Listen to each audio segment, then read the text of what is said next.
जय हिंद। सपोज कीजिए कंपनी ऐसी है जो पहले मार्केट में लिस्टेड थी, फिर डीलिस्ट हो गई, फिर वापस से लिस्टिंग के लिए आ गई और वो भी पूरा ओएफएस। आप कहोगे भाई जब तुमको वापस ही आना था तो डीलिस्ट क्यों करवाया?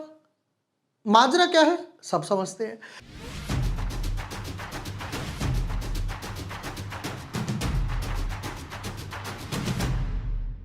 हाय everyone, my name is Jibor Vashne. I am a SEBI registered research analyst. Mumbai गए थे और प्रयागराज भी घूमकर आए, कुंभ के मेले में भी डुबकी लगाई, स्टॉक मार्केट में भी डुबकी लगा ली। पोर्टफोलियो यार इतना वोलेटाइल वगैरह हो गया, बहुत मजा आया। सेटअप नहीं था, फाइनली आया हूं, सबसे पहले वीडियो ही रिकॉर्ड करूंगा। सेटअप वगैरह मिल गया है, चेहरे पर अलग ही खुशी नजर आ रही है। हेक्सावेयर कंपनी का नाम है जिसका एक आईपीओ आ रहा है। आईटी की कंपनी है भाई, आईटी की कंपनीज वगैरह तो अच्छी चल रही हैं, फाइनेंशियल्स तो इनके अच्छे नजर आ रहे हैं, बट कुछ एक दो ब्लैक स्पॉट्स नजर आ रहे हैं। क्या वो ब्लैक स्पॉट्स है? हम किधर फोकस करेंगे? सेक्टर पे फोकस करें, वैल्यूएशंस पे फोकस करें, ओएफएस पे फोकस करें, फ्रेश इश्यू पे फोकस करें, लगाना है या नहीं लगाना, और लगाना है तो कितने लिस्टिंग गेन के लिए, देखते हैं। But yes, before moving ahead, अगर अभी तक आपने हमारा चैनल सब्सक्राइब नहीं किया है या फिर पहली बार मेरा वीडियो देख रहे हो, तो यहां पर आप लोगों ने डिमांड करी थी कि जी प्रीमियर एनर्जीज और डैम कैपिटल के एनालिसिस दो। ये भी मैंने बताया, जिसके पास बाय है उसको बाय करना है, नहीं करना है, एवरेज करना है, या जिसका बाय करने का मन है उसका क्या करना है। एजेक्स इंजीनियरिंग के आईपीओ का वर्डिक्ट भी मैं दे चुका, निफ्टी बैंक निफ्टी कहां जाएगा वो भी मैं बता चुका।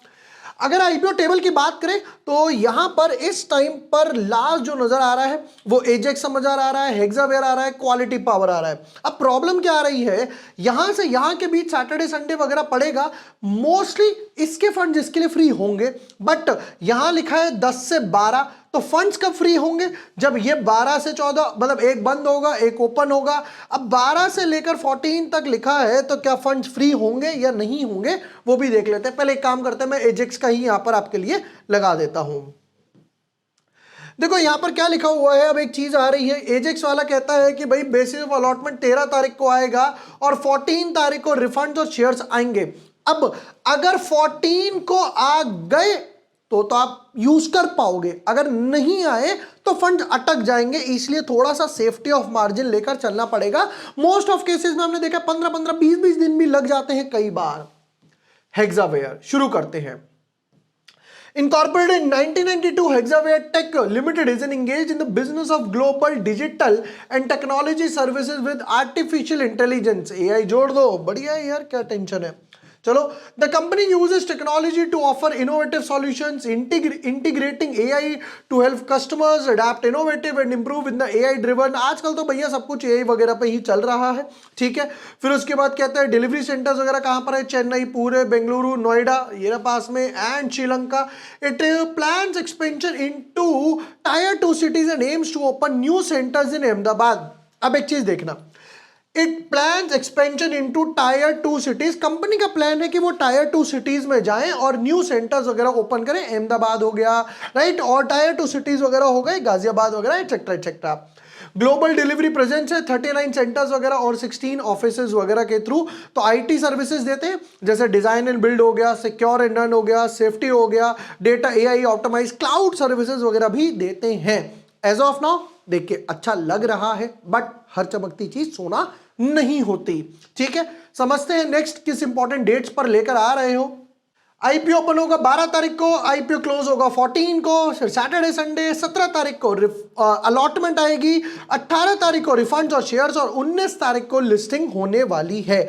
अब ये क्लोज हो रहा है 14 को, उसके शेयर्स या फंड फ्री होंगे 14 को, होंगे या नहीं होंगे नहीं पता। अब देखिए, कहते हैं फेस वैल्यू है 1 रुपए की, प्राइस बैंड है 674 से लेकर 708 रुपए के आसपास, 21 शेयर्स का बंडल है। कहते हैं कि भाई हमें कितने पैसे चाहिए? हमें चाहिए 8,750 करोड़ रुपए हमें चाहिए, जिसमें कि पूरा का पूरा 100% ओएफएस है। एक भी रुपया इस 8,700 करोड़ में से कंपनी के पास नहीं जाने वाला, नहीं जाने वाला।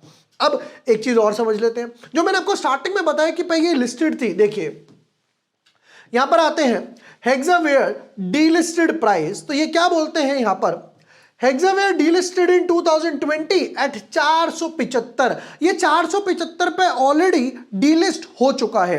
अब आप सोचोगे 475 पे डीलिस्ट कर कर ये वापस से 700 रुपए के आसपास लेकर आ रहे हैं। नहीं, यहां पर एक और कैच है। कैच क्या है वो समझना।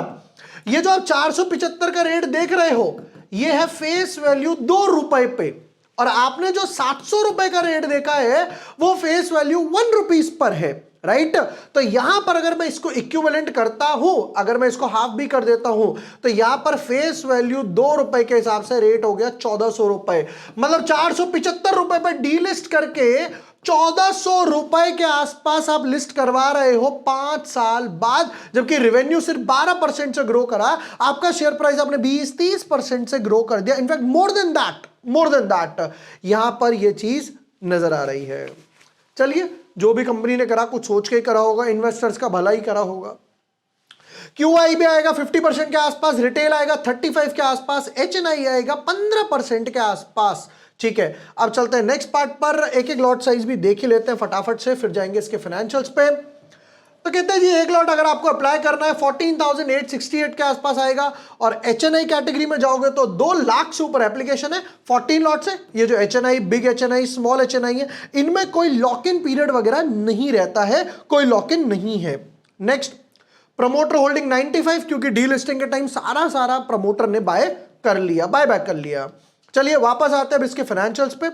फाइनेंशियल्स पे चलने से पहले हमारे फरवरी मंथ के सब्सक्रिप्शन प्लान्स अभी भी ओपन है, जहां पर आपको इक्विटी ऑप्शंस हो गए, स्टॉक ऑप्शंस हो गए, या फिर डिलीवरी ट्रेड्स हो गए, स्विंग ट्रेड्स हो गए, ये सब कुछ एक ही प्लान में मिल जाएगा।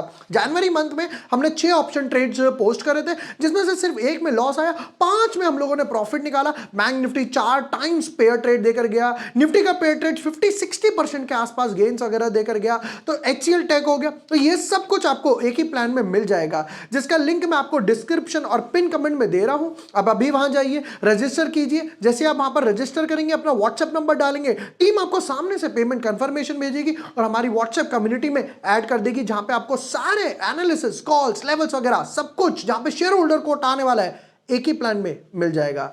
Just go register and be a part of our community.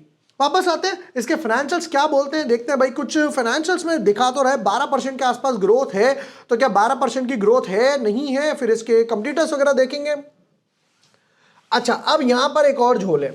झोल ये है कि ये लोग फाइनेंशियल ईयर फॉलो नहीं करते, ये लोग कैलेंडर ईयर फॉलो करते हैं। ये कहते हैं भाई जब हैप्पी न्यू ईयर आएगा तो हम पटाखे वगैरह फोड़ेंगे। क्या बोलते हैं, दिसंबर 21, दिसंबर 22, फिर उसके बाद आ गया ये दिसंबर 23, और ये कंपैरिजन करने के लिए इसके साथ बना दिया सितंबर टू सितंबर। मतलब ये 6 महीने का नहीं है, ये 9 महीने का डेटा है, ये भी ध्यान रखिएगा। एसेट्स तो मैं अभी इसको इग्नोर करके चल रहा हूं, मैं डायरेक्ट चारों का कंपैरिजन कर लूंगा।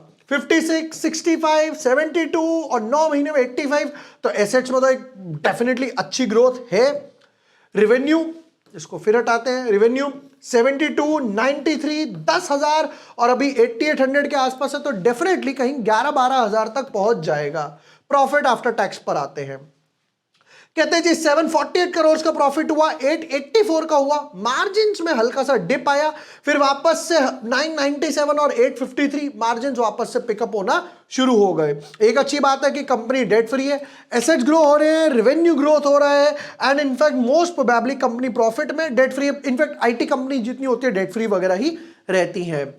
चलो कुछ important ratios, return on net worth कह रहा है भाई 23% है, PAT margin 10%, price to book value 10। अब ये इंपॉर्टेंट है, यहां पर कंपनी के पास तो कोई पैसा जाने नहीं वाला। क्यों? क्योंकि पूरा ओएफएस है। ईपीएस पहले भी 16 रहेगा, बाद में भी 16 रहेगा, क्योंकि भाई पूरा ओएफएस है, नए शेयर तो इशू हो नहीं रहे, तो डिवाइड में तो कुछ चेंज आएगा नहीं। और पीई रेशियो 41 के आसपास है। समझ लेते हैं कि पीयर कंपैरिजन के बेसिस पर आप कुछ टेबल पर लेकर आए हो। पीयर कंपैरिजन की बात करें तो यहां पर हेक्सावेयर आ गया, परसिस्टेंट आ गया, कुफोग, एलटीआई, एम्फेसिस, मतलब मिड टर्म आईटी कंपनीज जो है इन्होंने वो लिया है, जो लार्ज बड़े giants Wipro, TCS, Infy, right, इन्होंने वो सब चूज नहीं किया। शुरू करते हैं जरा। हेक्सावेयर 16 पे ट्रेड कर रहा है। ईपीएस की बात करें तो ईपीएस जितना ज्यादा उतना बढ़िया, 72, 130, 154, बाप रे 82, यानी कि सबसे कम जो आ रहा है वो हेक्सा का ही नजर आ रहा है। नेक्स्ट पार्ट पर चलते हैं। ईपीएस तो ऑलरेडी देख लिया, एनएवी, पी रेशियो भी हम लोगों ने ऑलरेडी 41 के आसपास देखा था, 40 लिख लेते हैं। एक ज्यादा 84, 64 ज्यादा, 38 कम, 34 कम, मतलब 3/5 रेटिंग हुई, मतलब पी रेशियो के हिसाब से ठीक लेकर आए हो। रिटर्न ऑन इन्वेस्टमेंट 20 ऑलमोस्ट सबकी सिमिलर ही नजर आ रही है, तो favourably I should say moderate to high valuations पे लेकर आए वगैरह हो। अब आते हैं मोस्ट इंपॉर्टेंट पॉइंट पे। देखो फाइनल वर्डिक्ट भी देख ही लेते हैं यहां पर। पहली चीज 8,750 करोड़ का। अच्छा आपको एक चीज और बताना तो भूल ही गया मैं, अरे जल्दी जल्दी में। आपको पता है अनलिस्टेड मार्केट एक अलग चलता है जिसमें हेक्सावेयर पहले ट्रेड कर रहा था। कैन यू इमेजिन 475 पे डीलिस्ट हुआ और द फेस वैल्यू था 2 रुपए के आसपास। तो यहां पर हम लोग एक ऑन एन एवरेज मान लेते हैं 237, 240 मान लेते हैं। चलो फेस वैल्यू 1 के भाव पे ये 240 रुपीज पे आया और अभी 700 रुपए के आसपास आ रहा है। हेक्सावेयर का अनलिस्टेड का मैं आपको चार्ट दिखाता हूं, ये देखिए जरा। यहां पर ये 700, 900, फिर धीरे पड़ा रहा 600, 600, 600, वापस से ऊपर गया 1000, 1100 रुपए के आसपास, और अब आईपीओ कितने पे आ रहा है? 700 रुपए पे। मतलब जिन लोगों ने अनलिस्टेड मार्केट में हेक्सावेयर का शेयर खरीदा था 1100 रुपए, 1000 रुपए में, वो ऑलरेडी 300 रुपए के लॉस में तो आ ही गए कि अलॉटमेंट मिलेगी नहीं मिलेगी। 8000 करोड़ रुपए का आईपीओ भैया, गारंटीड अलॉटमेंट है यहां पर, क्योंकि पूरा ओएफएस वगैरह नजर आ रहा है। नंबर 1। नंबर 2, रिटेल कैटेगरी मुझे नहीं लगता, क्यूआईबी कैटेगरी मुझे नहीं लगता कि पूरी फिल हो पाएगी जिस हिसाब से वैल्यूएशंस लेकर आए हो, ओएफएस लेकर आए हो। आप एक तरफ कह रहे हो कि आपको टायर 2 सिटीज में जाना है, दूसरी तरफ आप पैसा कंपनी में नहीं डाल रहे। कोई नहीं, राम जाने। नंबर 2। नंबर 3, अनलिस्टेड जब बाय करना होगा, कौन सा अनलिस्टेड बाय करना है, कितने टाइम तक होल्ड करना पड़ता है, कहां से बाय करें, वो मैं आपको सब गाइड करूंगा। कौन सा अनलिस्टेड लेना है ना, जैसे लिस्टेड में गाइड करता हूं अनलिस्टेड में भी करूंगा, don't worry. Over subscription, listing gain 2-3 times के हिसाब से ओवर सब्सक्रिप्शन हो जाए ना, वो भी बहुत है। मेरे हिसाब से तो हार्डली 1 to 2.5x के हिसाब से ओवर सब्सक्रिप्शन होगा। कोई मेजर 5, 10, 15, 20, 50 गुना ओवर सब्सक्रिप्शन यहां पर नजर नहीं आ रहा। लिस्टिंग गेन हार्डली 2-3% के आसपास लिस्टिंग गेन बनेंगे। इतना बड़ा आईपीओ, उसमें भी सबसे बड़ी प्रॉब्लम ये आ रही है पूरा का पूरा ओएफएस, वैल्यूएशंस काफी स्टीप लेकर आए हो। इन्वेस्टर्स को जो हट कर रहा है, लिस्टेड थे अनलिस्टेड हो गए, फिर वापस से लिस्टिंग वगैरह में आ रहे हो। मैं इसे अप्लाई नहीं करने वाला हूं। I will take a skip on this bet, मैं बेट नहीं लगाऊंगा। Very simple reason is market यहां पर वोलेटाइल दिखाई दे रहा है, बियरिश थोड़ा सा दिखाई दे रहा है, मूड थोड़ा सा वोलेटिलिटी, कभी ट्रम्प का कुछ आ जाता है, मतलब इलेक्शंस हो गए, आरबीआई मीट हो गई, इनकम रेस कर दी तब भी नहीं आ रहा, इनकम लिमिट की बात कर रहा हूं, रेस कर दिया तब भी नहीं आ रहा, तो मार्केट में अभी थोड़ी सी कुछ ना कुछ बचा हुआ है। तो ये थे हेक्सावेयर के डिटेल्ड एनालिसिस। एंड बाकी जैसा मैंने हमारे सब्सक्रिप्शन प्लान्स के बारे में बताया, एक ही प्लान है सारे सेगमेंट्स के लिए, जहां पर आपको options, equity, delivery, swing trades, कौन सा आईपीओ में शेयर होल्डर कोटा, सब कुछ ऑन द प्लान एक ही में मिल जाएगा, जिसका लिंक डिस्क्रिप्शन और पिन कमेंट में। अभी जाइए, रजिस्टर कीजिए and be a part of our community. Video पसंद आया हो, share with the friends, like and subscribe. Thank you for watching the video. Lots of love.